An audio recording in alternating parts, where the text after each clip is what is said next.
And now, a reasonable conversation with Pastor Randy Morrison. Well, I want to welcome you once again to Reasonable Conversation. Now, we got a lot of technical difficulties, so you may be watching this by tape delay, but it's still good. It's always good to be with you, to share God's truth with you, but also have a reasonable conversation with all that is happening in our world today. I'm so thankful I can go to God. The Bible said, if anyone lack wisdom, let him ask of God. And I thank God for the word of God and the truth that is in Jesus Christ. He said, I am the way, the truth, and the life. No one comes to the Father except through me. So that's why we are here today, just to present some truth from God's word to you, but also talk about daily affairs in life. Today I got with me as our guest, Ambrose Ricky Russell back again. Hey, Ambrose, it's good to see you one more time, man. Thank you, Pastor Randy, for having me. It's a pleasure to be here. Well, you know, it's always good to have you. You know, we have lunch together and we talk about so many different things, talk about life. And I know that you are the founder and the president of Inner Hero. And it's an organization that works to improve the relationships between the community and the police department. And it's good to know that you're involved and not just sitting by and complaining, but you're getting involved. And that's the only way I think things can change is when citizens get involved to be part of the solution and not the problem. Yeah, that's true. Well, you know, it's always good to have you. How is your family doing? And the family is doing well. We have a little bit of, we have bereavement. One of my sons passed on last Thursday in California. He was battling cancer and sickle cell. So, but we trust in God in the process to be our comforter and to give us strength. Yeah, well, you know, my condolences for you. And, you know, things happen and sometimes we wonder, you know, why bad things happen to good people. We live in a fallen planet, you know. And all we can do as human beings is to trust God. And I'm praying for you and your family that as you go through this grieving process, you'll have the comfort of the Holy Spirit. Yes. You know, sometimes you only look at the Holy Spirit and God as a miracle working God, but He's also the God of comfort. Yep. And we can take comfort knowing that where your son is at is in a place we all going to be going one day. It's called heaven, and we are thankful for that. Thank God that we have hope. As I said, beyond the scope of human limitations. Yes, we do. Well, I want to take some time today and just talk about what's going on. You know, I'm reading an article from the New York Post, and it's talking about, especially here in Minneapolis, you know, the big outrage after George Floyd murder, how people was in such an uproar, and they said, let's defund the police. So that was big push between the city council trying to defund the police, but now they're taking a step back. Yes, they are. To say, wait a minute, we can't do that. So bring me up to date what's going on, you know, with the police and the community. First of all, Pastor Randy, before I start, I would like to say thank you again for having me here, and just to bring you just to speed of what we know and what we're learning behind the scene is that I think since the initial stage of George Floyd's death, the community, so to speak, part of the community, not entire community, part of the community made some emotional decisions. Yes. And a lot of times with the work that I do with the police and the community, I tend to tell them, before you make a decision, try to do the thing I call remove and replace. Take the position of A and take the position of B. Now you got the feeling of both. So when you speak, you have the understanding of both sides. Yes. And you understand what it means for John to be at B and what it means for Mary to be at A. Yeah. And sometimes I think we as people, some of the community members, police or officer and whatever you, sometimes we speak from the place of emotion. Yes. And when you're speaking from the place of emotion, most cases it's not right. Yep. Because you're only telling you how you feel. Yep. You're not analyzing and analytically thinking deeper and not just doing the human thinking. Yeah. But you're doing the critical thinking and the analytical thinking that goes beyond just the way you see. Yes, yes. But you're getting to know the in and out of the situation. Yeah, And I always tell people, and I said before you make a decision, you need to stop and ask yourself the question, would you be able to live with the decision you're about to make? And as you said, sometimes people make emotional decisions quick. Yes. You know, that's why God dealt with Cain. He said, sin lies at the door. You better watch what you're doing right now.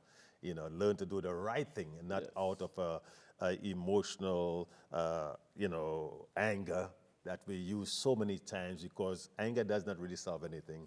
It only makes things worse. And we have seen what happened in our city. Like I said, we all can agree that the way George Floyd died is unacceptable. Yes. We all agree on that, you know what I mean? But how do we make changes and how do we make things better? There you go. Like defunding the police was not the way to go. The moment I heard it, I said that's a big mistake, because they said that not only that crime is going up big time. There's more people died since the death of George Floyd. Yes. By violence. A lot. And there's a young man, a couple of weeks ago, just standing by a store, him and his friend, and got killed.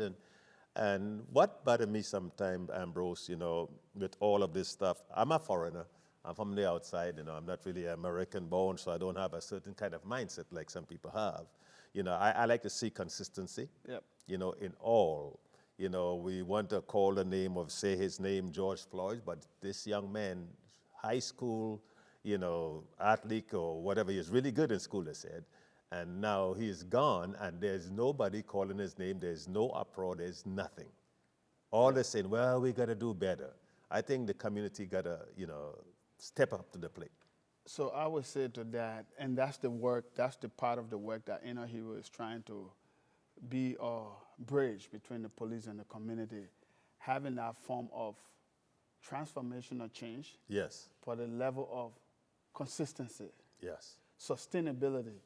So for the past years that I've seen, and before we started the work, there are a lot of people who, it don't have to necessarily be just police or community-based work, but just work in general. You cannot use people as a pawn. Yes. If you telling me you're going to help me or you're going to give me an opportunity today, your opportunity you're giving me, it shouldn't just be you handing me. Yeah. It should be an opportunity to sustain me, to teach me as I continue my path. Even when you're gone, yes, I can stay on a consistent, sustainable path. Yeah.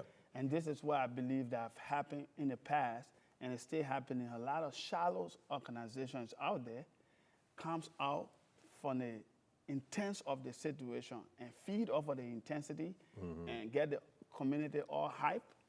And once the thing dies down, they are no longer to be found to have a level of consistency, to have a sustainable route for the youth and the community. And this is why we as an organization believe that if the police and the community will become better, we should have a sustainability of programs, of schools, wherever it may be. We shouldn't just use them for now because people are all angry and in the street. People, when you're angry, you fall for everything. Yes. But what happens after the anger? The reality starts to set in. And that's where we are right now. We're at a place where the reality is setting in and there's no sustainability. Yeah. So the emotional and the irrational decision that were made has been downturned now. Because people come into their senses and like, oh, we need the police needs us. What we have to do as the community and the police, mean that the police is the community and the community is the police, is to find a place of consistent communication.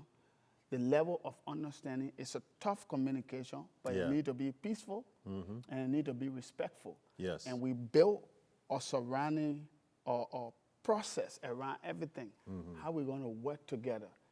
The community can work with other police. Yeah. Well, they think they can, like I said, when they say in the fund, the police take away resources from them and then put it somewhere else, to get counselors and, all these things. It's all good. It sounds good on paper, but in reality, it's not good. If the heart, as far as I'm concerned, because, they said defund the police, right? And we look what is playing out in society. Crime has gone up. To me, well, if the police was the problem, crime should go down. Yeah. Why it's going up? It's because we're talking about human beings who many of them have no vision for their own lives. And just to add to that, the crime going up rather, it's not just the police. I think we have misconstrued the whole thing, knowing that the police have a part to play, the community have a part to play. And if you go back to the number of homicides that have taken place in Minnesota since George Floyd died, it's beyond measure. So people still dying. People still die. I can't give you the count right now because it's happening every day. Yeah. So the reality, and even transcending from Minneapolis to cities like Brooklyn Park, Brooklyn Center, and what have you. So I believe the community have a part to play, the police have a part to play. And defunding the police will not solve the problem. What we need to do as a community now, we need to come at a round table. Don't be on the menu, but be at the table.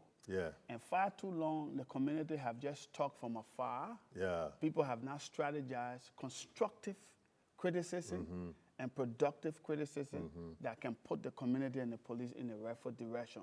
So we need to come together with peaceful ideas, being at the table and don't just be on the menu. Because a lot of times we're talking and we have no ideas to put forth. Can we strategize? And in this time and this uncertainty, we need to come together and strategize peacefully, not calling names, not telling someone you're not from here, working together for the common good, because it's about the next generation. And I think when we can do that, the city council having their part to play, the police having a part, and the community in general having a part. I think when we try to do that, we'll see better progress. Yeah, you know, you're saying about the next generation. We used to be a generation that was talking about the next generation too. Because the next generation, what are you giving to the next generation? Like I always say on the program, you know, a legacy and inheritance is two different things. You know, we can work hard and we can save money and then we can give it to our kids, you know, as an inheritance. But a legacy is what you put in them. And to me, community or homes, families, are a reflection of the community. Definitely, it starts from the home. It starts from the home. We cannot just want to blame the police. You know, they are the problem, not really. You know, sometimes we're so looking at what happened instead of what caused. Life is cause and effect. There you go. That's true. So we're looking at the effect, but where's the cause? What's causing the problem? And sometimes we are human beings. And to me, as I raise my sons, you know, I want them to be the best citizen they could be. So I had to become the best father I can be. You know what I mean? I have to be the example. You know, we tell our kids, do what I say, not what I do. No, they're going to do what you do. If you're a person don't respect your wife or respect your neighbors or respect, how do you expect your kids to respect anything? I was brought up where we respect the people in our neighborhood. We didn't go around stealing from our neighbors and stuff like that. We didn't go wrong. Oh, no, it didn't happen in our neighborhood. You know, when they talk about community and neighborhood, that means somehow they have to be thinking alike. You know, and create an alliance. Hey, block by block, you know, 2, 3 block, whatever. If we live in our block, you know, we first get to know each other's vision, and learn to share with each other. We doesn't see those things happen, but we talk about community when everybody's divided.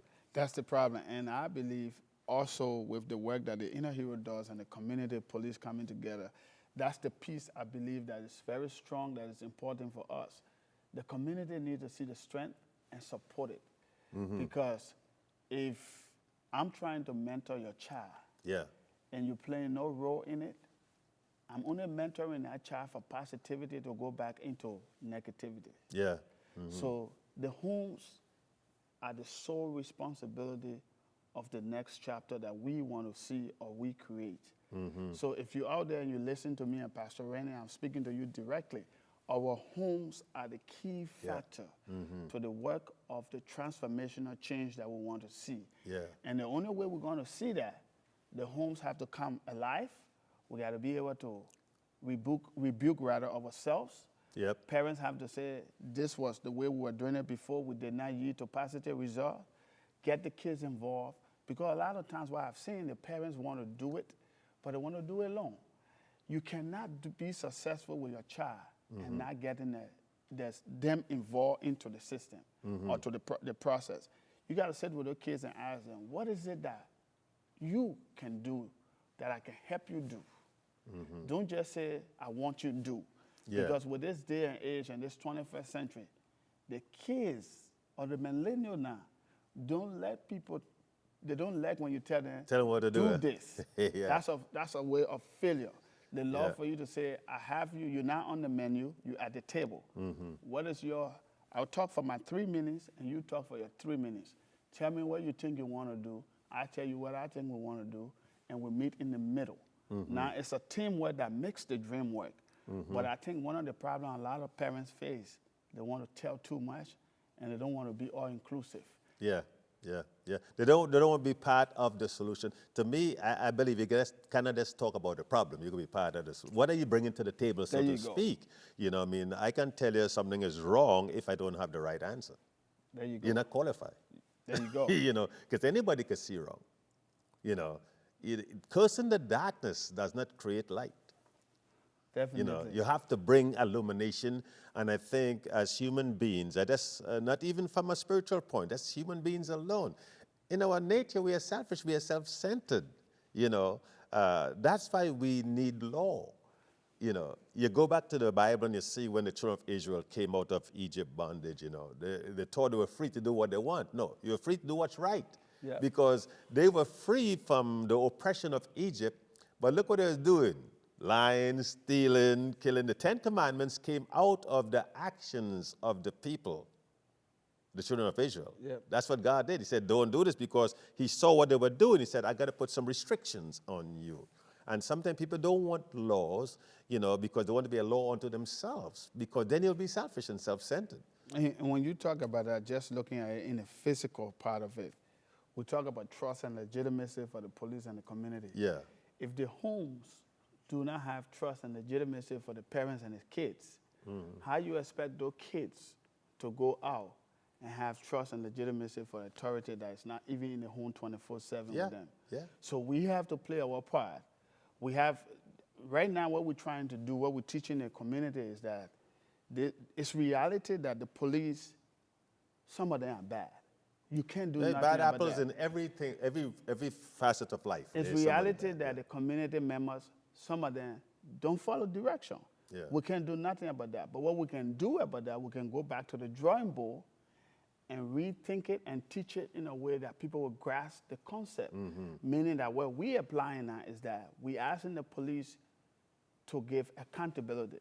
Yes. Say, for example, if a police officer shot a community member, Yes. and it was wrongly done, we want full accountability. We want that particular I police agree. officer Yep. to face the law Yes. and face the law to the due course that the community will see that it's been done rightly. That's right. Also, we want the community members out there, when the police is enforcing the law, to comply. Because as you comply, it reduces the tension and it reduces the accountability that we're fighting for. But the accountability still comes, but it comes in a systematical form.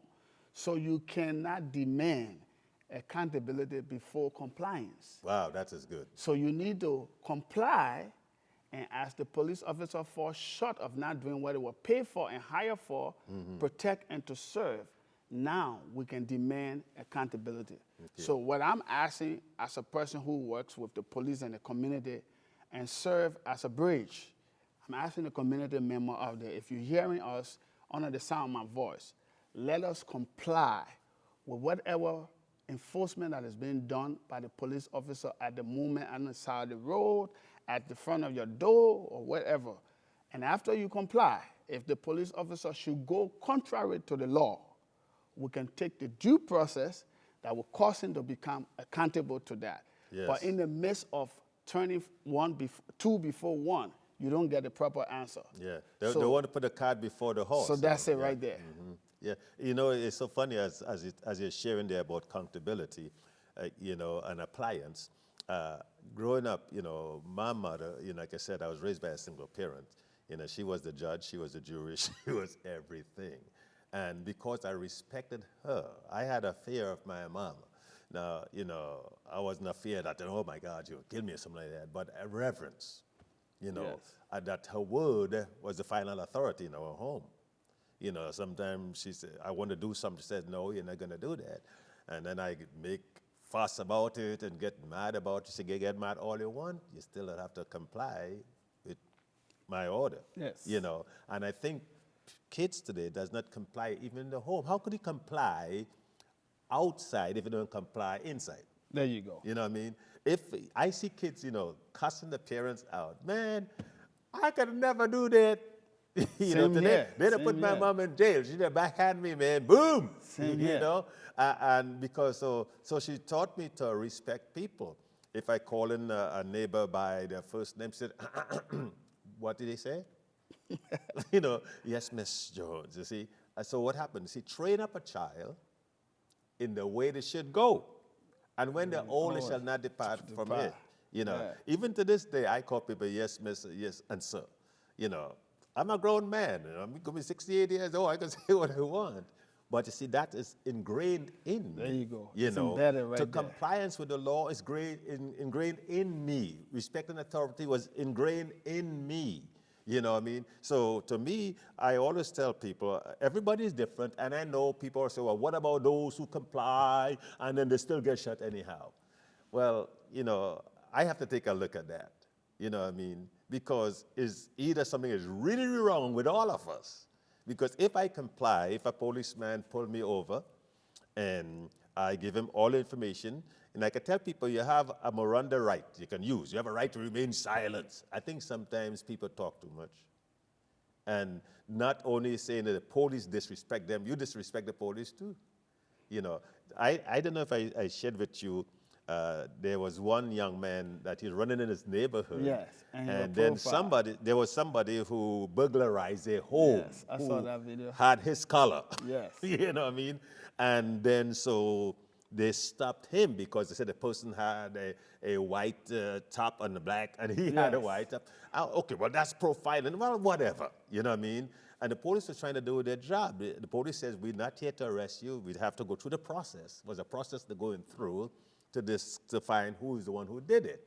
And I love this young man's attitude. He did not get upset. You know, and even the police was telling him, hey, you know, that's, you know, remain calm and trying to keep him calm instead of getting mad. I didn't do nothing wrong. Why it is, we always think we have to defend ourselves. And that was the video that I watched. Even me, that I'm putting into place with some of the training that we're going to do with the community. I watched that video. I was impressed because in every good and bad situation, there will always be good and bad people. Yes. And sometimes we have a great example that we can use to help impact the next group. And I think that was where I came from with the Yeah. compliance and accountability. Because Yes. what he did first is to do, that's the system you should follow. Yeah. He complied first, then accountability came second. Okay, yes. So yes. after he complied, when they did all what they wanted to do, and guess what? The officer was upfront with explanation. Explain to him, yes. Explaining to him. In this day and age, officers should be doing that. But sadly, everybody don't apply the training the same way. So one of the teaching we do with the police is to tell them that when you arrest the citizens and you have them in the back of the car, don't just drive them to wherever you're going to put them in jail. Make time to have a conversation. Yeah. Tell them why you're taking them. Tell them where your rights and your power stop as a police officer. Yeah. Because a lot of them don't know the local functionality of the local government. So educate them while you're in that car. And that tense, That's good. that tense idea and that emotion that they have in a negative form, when you start to tell them what is going on, hey, I'm just a police officer. What I do is to remove you from the scene, take you to jail for a minute. Yeah. The decision moves on from the mayor to the judge Yeah. to the lawyer and what have you. My position is just to arrest you. So a lot of people don't know where the police stops and where it ends.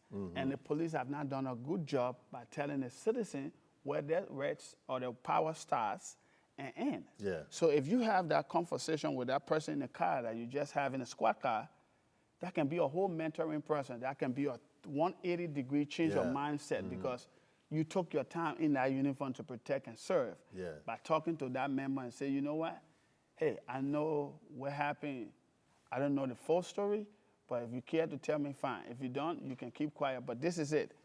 My job is to take you from here and take you to jail for now. Yeah. And as I'm driving you, maybe I can direct you in this sense of direction. You can talk to this person, this lawyer, this person with the case. Yes. And you open up positive conversation as a community, because the police is the community. Yeah. And the community member is the community too. Yeah. But yeah. it starts with consistent communication right there. And a lot of times what have caused this problem, it's not because of so much of color. It's because of the miscommunication that have been lacking. Communication, that's a big, big, big word.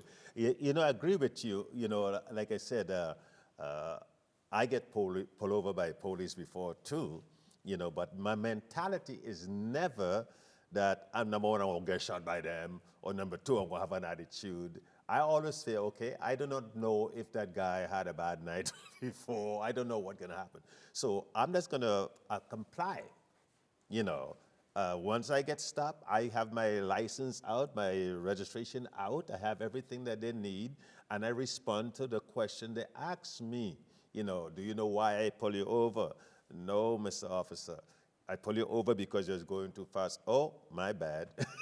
You know what I mean? I'm sorry. Hey, if I break the law, you know, I can deal with it in court. You know, I tell people, I say, don't use the pavement as a court of law. You can't get You're going to lose. You're going to lose. You see? And I think sometimes, too, it's both sides. It's not as one or the other. I think both have to work together. Both sides have the problem. You know, I just want to demonstrate this a little bit. Okay, you're the police officer, right? Yep. I am driving, or I did something, I went through a stop sign, or, okay? Now, you come, you see me, you put your lights on. Yep. Then you pull me over. Okay, what does a police say to a person who break the law? So the police, once you break the law like that, what he should be doing, because I cannot defend all of them, because some of them are not following that We talk about the right thing. Doing the right thing. The police doing the right thing. Yes. And the one who break the law doing the right thing. So let's demonstrate this as a people. So the police officer comes to the window and says, roll your window down. He knocks it down. Okay, I roll my window down. Roll your window down, and he asks for insurance. Yes, sir. And driver license. Yes, sir. Then in his due responsibility is to ask you, do you know why I pull you over? No, Mr. Officer. Okay, I pull you over because your tail light is not working. The left tail light is not working. I'm sorry about that. Okay, so let me check your license. I'm going back to my vehicle. I'm going to check your license, and I will come back. Okay. So in that process, the positive attitude changes he or she's intentions. So in most cases, and I'm talking from my observation when I go on patrol with them at night. Because you go on patrol at night and you see a lot of stuff. 2, 3 o'clock, 4 o'clock in the morning when people sleeping out. I say that's when the devil come out, man. And with different officers. Some of them I don't know them, I've never met them. The chief will just say, this is the person you're on patrol on. And I can tell you, your attitude is your attitude, no matter who you're with. Your attitude determines your altitude. Yes, there you go. Yeah. So even though I relate and I work with the police officer and the community serving as a bridge, if that police officer has a negative attitude, he would display it for me. He won't, not because I'm there, he will arrest the way he normally performs. Yeah. Because it's part of his process. So now he comes back or goes to the car and says, because of your kind attitude, I've seen it before, the police officer would say, he comes back to the car to me, that guy or that lady was so nice. Even though the light is off or they ran the light, nobody was there at the moment. Yeah. So what I would do, I'm going to warn the person. Yeah. But when you get warnings before. Yeah. Once you go across the contrary and start to ask that you're doing the work, it provokes he or she who's the officer at the time to even give you a ticket, a citation. Yeah. Because another thing, I know we have had so many problems with the police in the past years, and there's still existing problems, but our positive attitude will change the outcome. So if you just tell the police officer, I've seen it a lot, they have done so much instances that they have never been celebrated. You know, that's one thing. They have been tolerated. You know, what I do sometimes, you know, some people think I'm crazy if I do it. When I see police officers now, I will go up to them and say, Mr. Officer, you know, I'm praying for you. I know it's very tough for you right now. I'm praying for you. You know, keep doing a good work. I'm putting positivity out there. And sometimes you can see their face and tears in their eyes like, thanks. Yeah, and it goes a long way. And sometimes we don't understand that the negativity, I'll be precise, like Chief Randall right now. Yeah, that's Minneapolis. Minneapolis Police Chief. Yes. He's a true transformational police chief. Yeah. I can speak for him any day. He wants to see this city, this country turn to the better with relationship and police and the community. Yeah. But he don't have the support that he needs to cause that to happen. He's not alone. He can't do it alone. The city council fighting him. Some people from the community fighting him. And another important thing, people watching out there, if we want a change that we want to see happen, a transformational change for the next generation,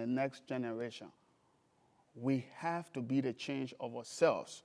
Meaning that we got to be the lawyers, the doctors, the police officers, the firefighters. We cannot always call for people to defend and protect us. Yeah. Protection is only really good when you're protecting yourself. Yes. So what we have to do now, we don't tell our younger generation. We have to encourage those ones that see the need to become police officers, firefighters, sheriff officers, that hopefully there could be the transformational change. Yeah. And I'm speaking directly to people of color. Yeah. Because if you fight, or we fight for all that we can fight for, and everybody in the police force consider to be Caucasian, you stay going to say race. You know, let me ask you a question. You know, many of the police sometimes does not live in the community that they patrol. Yes. Okay. Why doesn't the people in the community become police officers? And Why that's the men don't become police officers? right now that's one of the partnership we have with Hennepin Technical College that has a law enforcement.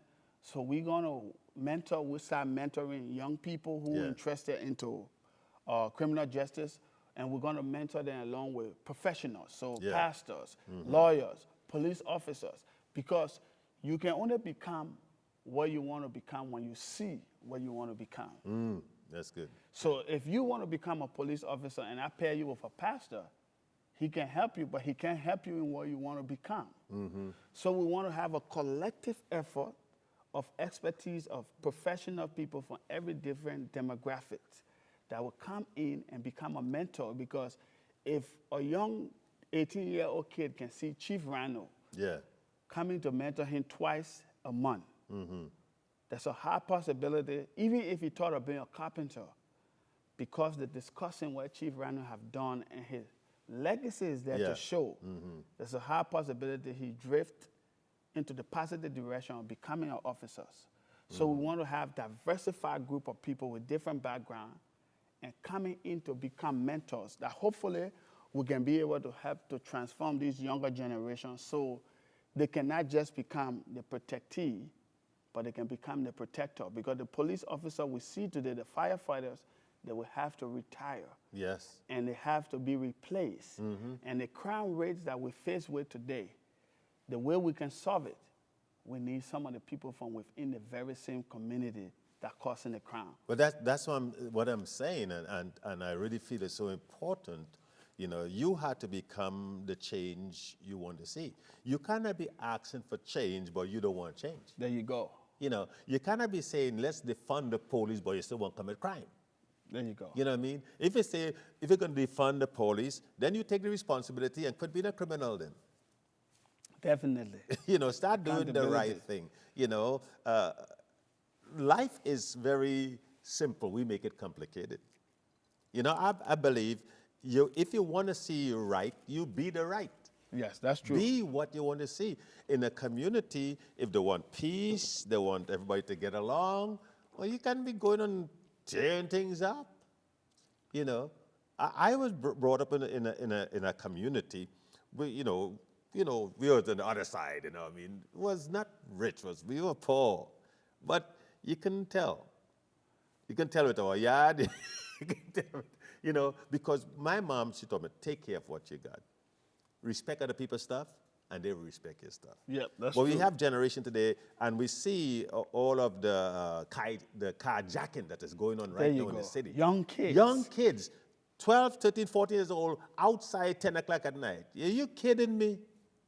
When I was growing up, I was dreaming my 16 dream, brother. I was in the house. Wasn't running around with kids. When you talk about that, one of the part I believe we as a community can do to help change this process is to become community of relationship. But does people want that? That's a question. And America, so to speak, what I have noticed, America is so individualistic.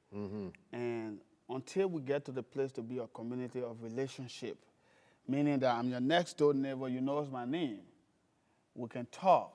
Yeah. Your son can talk to me, I can talk to your son. If I see your son in the wrong, I can talk to him. That in America right now, it's not even possible in a lot of areas. But that's each person knowing, because you kind of try to help raise somebody's kids if you don't know the parents. Yeah, so You know what I mean? But if it's like your son, right? You bring a son to church and I see him cutting up. I can speak into his life. Why? Because of the relationship we have with each other. yes, that's true. And I believe the same thing can happen in neighborhoods if they spend time, like block party. They used to have block party back in the day. Yeah. You know, and let's sit down and talk. This is our neighborhood here.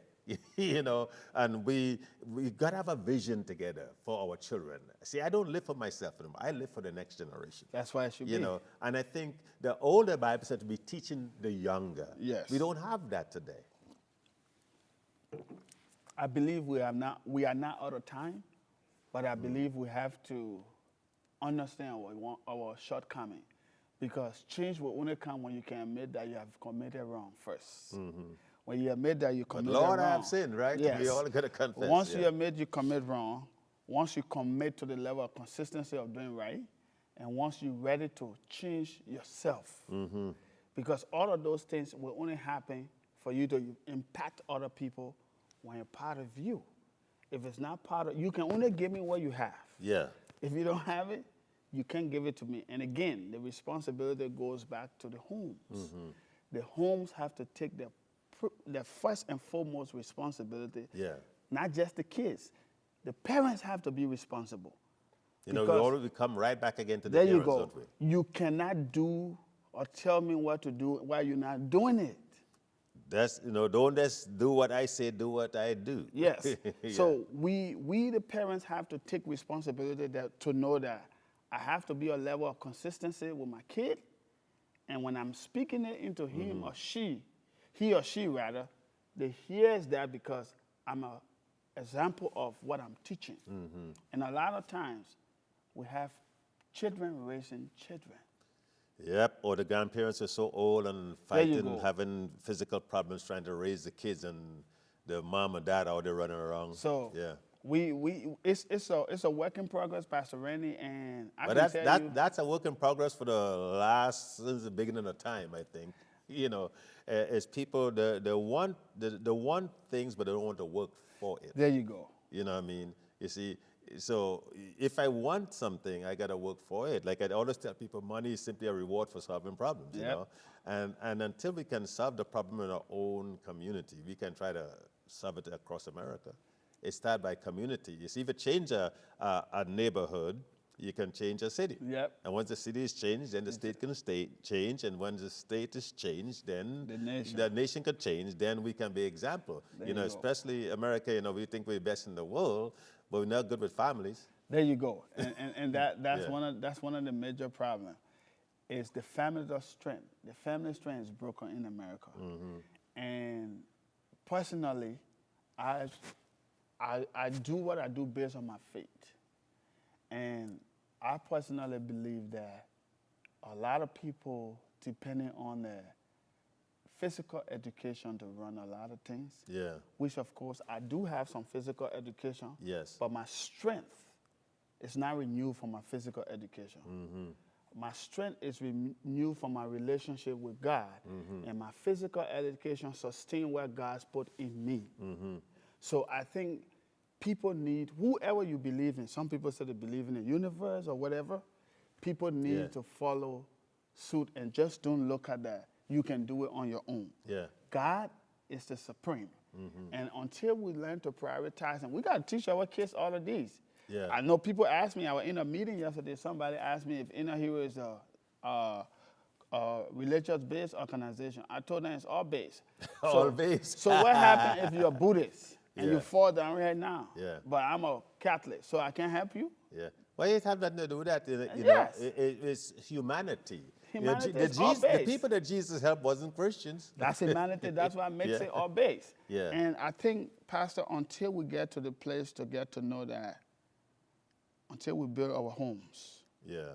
build our schools, build our communities, build our cities, build our towns, build our state, build our nation, before we have a better world. And we cannot do it selflessly. We got to do it on a universal level. Yeah. And once we come back to that, we'll figure out the rightful place to go, and we'll have that transformational change. But it has to be done consistently. That's the big word, man, consistency, you know, that people don't have today. You know, when you talk, I know you deal with a lot of people in the neighborhood, and you guys have a great feeding program trying to help people with this pandemic, you know, doing a lot of stuff like that. But, you know, Jesus asked a person one time, he said, what do you want? You know, and that's my question to people of color, Caucasian. What do you want? What do we want as human beings, as individuals and collective as a body? If you ask people, what do you want? You know, some will say, I want some money, okay? Well, that means you got to go work for it. You know, Yes. I want some peace, okay? First, you got to have peace within. Yes. You know, you cannot have external peace until you first have internal peace. Yes. You know, I am peace with myself. So that's why I don't give society trouble. I'm at peace with myself, peace with my God, and peace with myself. I learn how to value who God created. And the Bible said, love your neighbor as you love yourself. Yep. So in a community, if the people in the community don't even love themselves, how do they expect to love each other? That's the problem. And we got to, when you talk about love, the love that you share, the reason why I can do what I do, and I mean personally, is because I came to this country for nothing. I was an orphan given away at a very young age. You was an orphan. Yeah, Yeah. my mom gave me Wow. away at a very young age. I could have been better. My grandparents raised me, but they instilled few things into me. Now, you said your grandparents raised you. Yeah, they So raised they me. had a lot of impact into Oh yeah, your life. they all the impact. God first, my grandparents, then it trickled down to my wife and the people, the mentors like you and great people. So you I've had a good encountered. support system then. Good support system, and that support system is not financial based. That support system is consistency and living the life that you have to teach or transform to another one. Because I can only copy what I see. They only copy what you see. And my grandparents taught me, and they took me very young, to the extent that I became 22 years old before I first saw my biological mom, because they never told me about her. They always told me both of them were the parents. So when they die, now the story started, you know how it goes. Yeah. Everybody bringing their part of the story. Everybody explaining to you. As a young man, not even a teenager, I became very confused. But fortunately for me, what they taught me was, my grandma always said to me, be still and know that I'm God. Wow. So she teaches something about a spiritual background. The spiritual background and So you trusting can't God. really live without it though. I can't. No, yeah. And that's why for me, I don't see no. What I see delay until God's ready. But I don't see no. And the reality here is that it's where you come from that makes you where you want to be. The environment, and environment starts with a home. Yeah, and I came here with nothing but just the favor of God and the faith in God. And just to have nothing growing up. And what your grandparents put into you came Yes. with too. And You just- were packaged with something. Package with that. Yeah.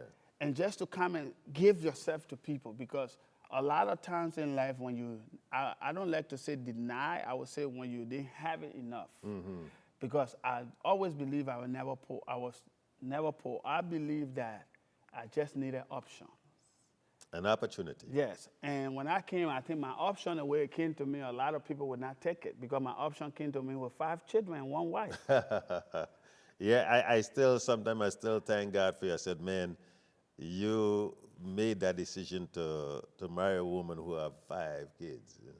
It's called when God leads you. I tell people, let God lead you, man. If you That's why I respect you. You're a special, I think a special grace or something. let God lead you. And sometimes I do things people wonder. Even a lot of times my wife asks me, you don't sleep. You sleep 5 hours a day. And everything you want to do, you want to make sure you succeed. My goal in life is that I've seen a tunnel, and in that tunnel is very dark. Yeah. And the one thing that God has given me is the candle. So as much people that I will cross or come across, I will hand them one. Because I'm still in the back to walk through that tunnel. So as much people that I gave the candles to, as they move through that tunnel, I can see clearer. So that's you don't curse the darkness, you light a candle. That's all I do. Yeah. And, that's all we can do, Like I said, we can help everybody, but at least I can help the person I'm talking to. There you go. And that's the way I look at it, But I'm so thankful for you, man, and the work that you're doing. And, sometimes I get, a little discouraged, because I'm working so hard to get people to understand that life is what you make it, And I think sometimes coming from the outside, and this is my struggle, especially talking to Black Americans, they give me such a hard time because the way I look at life, my son was telling me, he says, Dad, you came from the outside, but you still had us to come underneath, the culture of America. But you see, I had a different mindset, though. He said, when you're born in a situation, that's all you know, you respond a different way. And that's why I think, because I see things so differently, I don't see problems, I see opportunity. So when you talk about that, Pastor Randy, I'm going to give you this real quick. I'm going to give you this illustration. I always say to people, if you don't go through the process, you will never get to the success. Yeah. And the war encouraged. Encourage came from the word discourage. Mm-hmm. And on the left, you find right. And a lot of times people tend to, and this was given to me directed by God, that you want to embrace the left because it is the left that keep you, that serve as your line of demarcation to stay on the when right. When they say the left, you better make sure you explain that. You want to look at the right hand. Yes.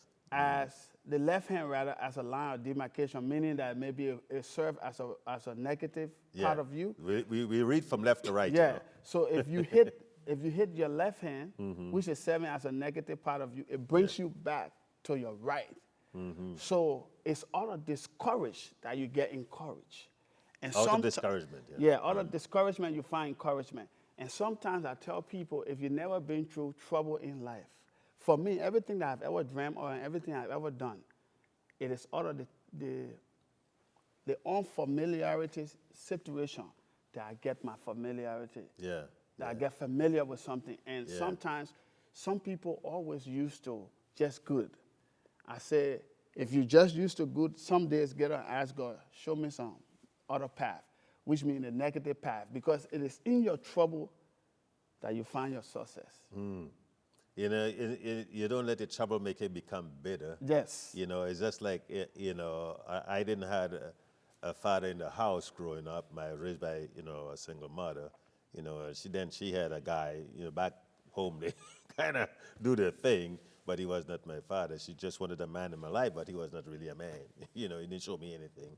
I learned everything through the school of hard knocks, But my mom always told me, when you go to the door, remember you're representing the Morrison, Believe in your name, believe in yourself. In spite of what people say or do, you can overcome that, And to me, that's the kind of stuff that, as a minister, I try to get over to people. Sometimes people said, I got to show more empathy, to people. And I said, I believe in that. If I can mentally see what they're going through, but I've been through it too. We've been through, slavery too. Sometimes people look at me, especially because I got an accent, they don't know, I don't know what I'm talking about. Hey, where they came from, you know. But I think we learn a little differently of how to deal with situation and people here. And all I can do is try to bring encouragement, you know. Is it going to be perfect? No. You're living on a fallen planet. Are you always going to run into people who like you? No. There are a lot of people not going to like you. But I always tell people, if somebody say they don't like me, that's not my problem. I will never try to fight through your negativity to get you to like me. Yes. You know what I mean? Because I believe, this is how my mind think. There's 7 billion people on the planet. I'll find somebody, and a lot of them who will like me. But so many times, you know, we want validations from people so bad, you know, or acceptance so bad, we don't really live out and be who God made us to be. But if everybody come across you and tell you the same one thing, you will never get to the real thing that you're looking for. It is somebody that have to tell you something different that will give you that unch Yeah, to go look for what you're looking for. yeah. Because when everybody tell you the same yes, you become satisfied and you don't reach your potential. And getting to your potential, you have to have some no's. Yeah. You have to have some slow down. I just see a lot of the no's that we have in life is just telling us that it's a line that God crossing that I say you persevering. He maturing because I put it this way, you have not have it. How can you fail at something that you don't have? Yeah. I say failure is in the end. You got to pursue, you got to persevere, and you receive. When you receive, if you cannot maintain, then you fail. Well, you know, I said no simply mean to try again. There you go. And try again. You know, as we get ready to close down here a little bit, you know, what you see in the next year, moving on from the George Floyd situation and the police in the community, what you see, since you're working with them, what you see that is starting to happen? Just to bring you to speed, I just from a meeting with, it's 18 different cities of Hennepin County. That's Hennepin County Chiefs of Police Association. We wanted to do a presentation for the work that we do. It's a big step. Yes. I can tell you, if you're a community member and you honor the sound of my voice, change is coming, change will come, but we all have to be part of the change. Part of the change you want to see. And you have to be the change you want to see. We have to begin the healing process, and the change have to begin with you and me. And this means simply that we will, in the process of working to get the change, there will be things that will happen to derail the process. But we have to keep our eyes fixed on where we want to go. Uprising will take place. We don't want it. We don't pray for it. But negativity also part of the process of getting to success. So we have to be positive minded. We ourselves got to be part of the process. And we can't just keep blaming because the change will only come when you the change. So, Pastor Randy, I see success, but it takes process. It's the process people don't like. In the process, there's always a struggle, you know. Like I said, you know, I'm preaching a message, you know, becoming the person you already are. There you go. You know, and I use the butterfly, you know, when it's in the cocoon and the struggles it goes through to become. But in that process, there are things that is fighting against you to keep it from becoming. Yes. But you got to keep focusing on what you want to become in life. And to me, that's all we can do as human beings. We are our brother's keeper. And all we can do is reach out and try to touch as much as we can. We can't touch everybody because some people don't want change. Some people love never change. this. They Yes. love to have The feet over there. Yeah, the feet of an uproar and uprising, and they think is great. You know, that's what the Bible calls evil. You know, they have no desire to see anything good. And many times you see people don't want to see other people succeed because they're not succeeding themselves. Because why would I want you to succeed if I'm already succeeding? You know, that's like when you first came and tell me what you want to do with your organization to reach out in the community and work with the police, you know. I didn't discourage you. I said, man, that's a good thing. A lot of people talk, but they never act. They don't do. you know. But you were saying, you know what, I'm going to start doing it. And you build alliance with the police officer. Now, they respect you. Yeah, they they do. always say, let's talk to Ambrose. Why? Because they know that you are for the betterment of the community. You see, we look at our own little problem. God look at a bigger picture. You know, and the bigger picture is that we're all supposed to be able to get along. That's the key. You know, like the one guy said, why can't we all just get along? And that getting along that you talking about, Pastor Randy, it starts with one thing: communication. Even Communication, Jesus. yes. For us to find Jesus, our personal Savior, you got to open your mouth and say, "I accept you." Yeah. It starts with consistent communication. Yeah, That's and where- people feel afraid to do that, you know, instead of sitting and communicate. And it's just like in a family, husband and wife, you know, you can't be bickering at each other all the time and talking over each other like we saw the other night. Oh, Jesus, help us, you know. But sitting and communicating, and it's mutual respect. There you go. You know, I think mutual respect. Yes, we agree that, you know, the law enforcement need to show respect for the citizens, but I also agree that the citizens need to show respect it's for reciprocal. the authority. They Both are the ways. authority. Both That's why they ways. call them law enforcers. They therefore enforce the law. You know, respect the law. That's what I do. You know, as a person, I try to do everything to the best of my ability, you know, because I am my brother's keeper, you know. So I encourage people to do that, you know. We can't just be living and being angry all the time, because God tell Cain, he said, that don't go work. So can I stress that point quick, Pastor Randy? Go ahead. Again, I want to close with you on this point. The community and the police are one. Despite we have some negativity, we will always need one another. There's no one depending on one, because the police officer is recruited from the community, and the community members serve that police officer. So it goes vice versa. So the police is the community, and the community is the police. The place we're going to realize the truth is when we continue to have a consistent communication, peaceful dialogue, speaking the truth, and understanding that you don't have to agree with everything that I say, but we can disagree to agree. And let us comply. It is compliance before accountability. As we comply, we can demand in a good way, not through violence, but through peaceful process, the due process. We can demand accountability. And when we consistently do that, I believe we will find ourselves into the transformation piece that we're looking for our community. Man, that's good. I hope you guys getting this. You know, this is a reasonable conversation. I have Ambrose Ricky Russell here, the president of Inner Hero, with us today. That's discussing a little bit. You know, we all don't have the answer, but I know the one who do. The one who got the answer, his name is Jesus. He said, I am the way, the truth, and the life. No man comes to the Father except through me. Until you can find somebody better than Jesus and better than his philosophy, let me know, because I believe our world is in dire need of God. The Bible talks about living in the last days, perilous times, troublesome times, and we all can agree we are living in some troublesome times. In spite of all that is happening today, I just want to pray with you and believe with you, whatever you're going through, that somehow the Spirit of God can give you the grace. We need grace. That means his empowering presence upon our lives in these last days. If we can just get God in the situation, I believe he can change things. Like a little boy who had the lunch, there was a hungry bunch of people, over 3,000 people. But Jesus took what they had and put it in God's hand, and he blessed it.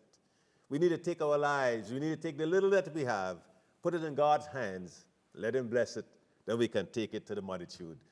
Brother Ambrose, thanks again, and my condolence to you, and I know you have to fly out to California to go and retrieve the body of that young man, but I pray that God give you grace and that the wisdom of God be upon you and all that you are doing. I pray that God continue to bless you. I honor you and I respect you for what you are doing with the Inner Hero. Amen and amen. Well, friends, I see our time is kind of slipping away here. We have to stop right now. And I encourage you to share this video with somebody else and let them hear a conversation, a reasonable conversation.